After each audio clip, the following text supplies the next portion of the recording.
Welcome back. You're watching Overdrive. The third generation BMW X1 has been on our shows for the past 6 months. It is bigger than the previous generation model and is a lot more luxurious on the inside. But does it drive as well? Let's find out. This is the new BMW X1, the third generation model. Like the 2 Series Grand Coupe or even the outgoing X1, this one is based on the ULK2 platform or the Unterklasse platform in German, which simply translates to lower class.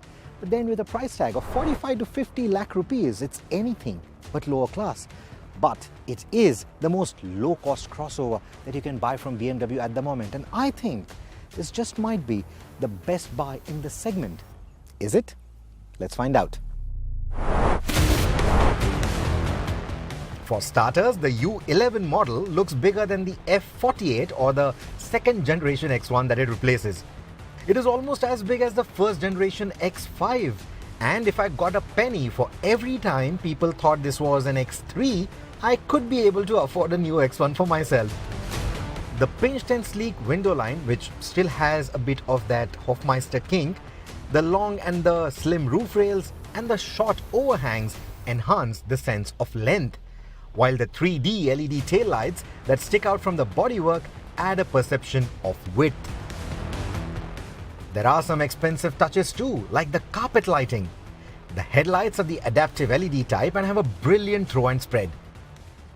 The M Sport wheel also gets you paddle shifters behind the wheel, however they are a bit of a reach, especially if you have smaller fingers. And speaking of reaching out, your co-passenger may find it particularly uncomfortable to reach out to the media or the navigation menus if you were to ask for their help. Because you see, like most BMW cars, the touchscreen or the dashboard is driver-centric. It's all angled towards the driver. Like most new BMW cars, most of the controls have now been put into the unintuitive iDrive system. They have been taken off. The physical buttons have been taken off. And unlike most new BMW cars, the jog dial has been taken out too. So once you got your way around the infotainment and the different menus, you could easily use that jog dial. It was a convenient and a safe tool to use all of that without really having to take your eyes off the road. But that tool has now gone missing with the new X1. The plus side to redesigning the tunnel console is more storage space. You get a floating upper deck which can house some knickknacks, a shelf below it for other small items. Then there are 2 cup holders, 2 USB-C ports and a unique upright wireless charger. Then we come to the rear seat. Now the rear doors, they look a little narrow from the outside, but ingress and egress is not a problem at all. In fact, this convenience is one of the reasons why you would choose a crossover over a sedan in this particular space. Now, in terms of the rear seat comfort, not too bad at all. I mean, the cushioning is quite good. I like the overall cushioning, not just for the bottom, but also for the back. The knee room is excellent. The driver's seat is set to my preference, and just look at the kind of space it offers. This wasn't available in an entry-level crossover until a few years back, but now you get that in this space as well. Headroom, again, excellent. You get that panoramic roof, so it's a nice, airy feel. You do get a center armrest, a floating type. You do get 2 cup holders here as well. But like I said, the overall comfort is quite nice. But the party trick, especially with the M Sport trim, is that you also get 130 millimeters of recline for these seats. Even the boot volume is fairly large to accommodate a family's luggage, and a flat floor makes it easy to load and unload.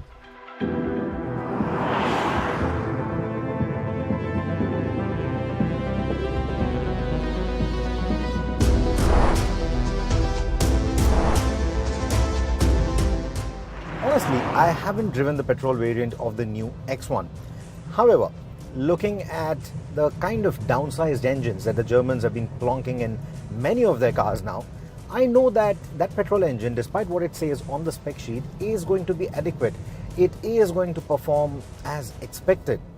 However, I also know that the size to price ratio is true not only for the exterior dimensions of the car, but also for the engine size, for the engine capacity. So like the A-Class or the new C-Class, even for the X1, the diesel is going to be the better option. The diesel is a 2-liter 4-cylinder turbocharged engine that is extremely refined and silent, and you will have to look at the tachometer to know that this is a diesel, though the 6000 RPM red line might still confuse you. Unlike some of the other BMW cars, it doesn't even say diesel on the fuel gauge, but it's a nice, silent, refined engine. So the tachometer is the only way to know that this is a diesel. But it's not just the refinement, even the power. This one puts out 150 PS compared to the 136 PS in the petrol.